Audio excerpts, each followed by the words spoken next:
2020ஆம் ஆண்டு அடிக்கல் நாட்டப்பட்ட 2ஆம் கட்ட சென்னை மெட்ரோ ரயில் திட்டத்திற்கு ஒன்றிய அரசு ஒப்புதல் அளிக்காமல் காலம் தாழ்த்தி வருகிறது.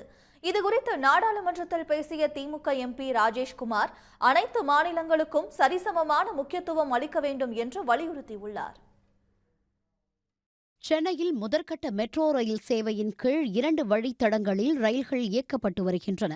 இதனைத் தொடர்ந்து 2ஆம் கட்ட மெட்ரோ ரயில் திட்டத்திற்கு 2020ஆம் ஆண்டு நவம்பர் மாதம் ஒன்றிய அமைச்சர் அமித் ஷா அடிக்கல் நாட்டினார்.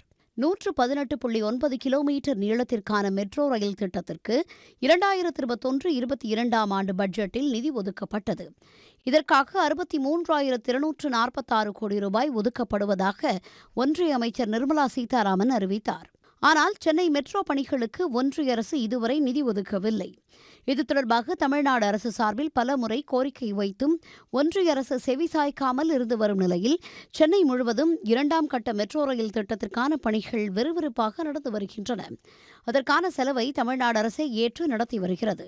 இது தொடர்பாக மாநிலங்களவை திமுக எம்பி KRN ராஜேஷ்குமார் ஒன்றிய அரசுக்கு கேள்வி எழுப்பினார். Chennai metro population is approximate 1.2 crores.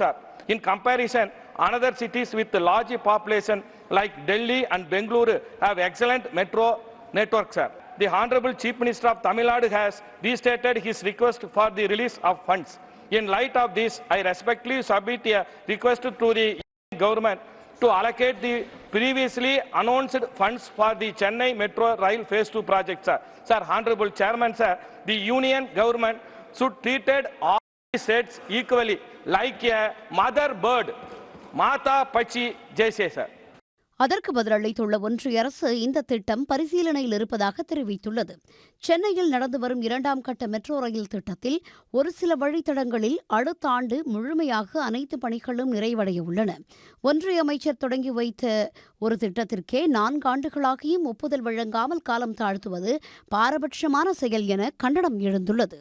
உடனுக்குடன் செய்திகளை தெரிந்து கொள்ள சன் நியூஸ் பெல் ஐகானை கிளிக் பண்ணுங்க.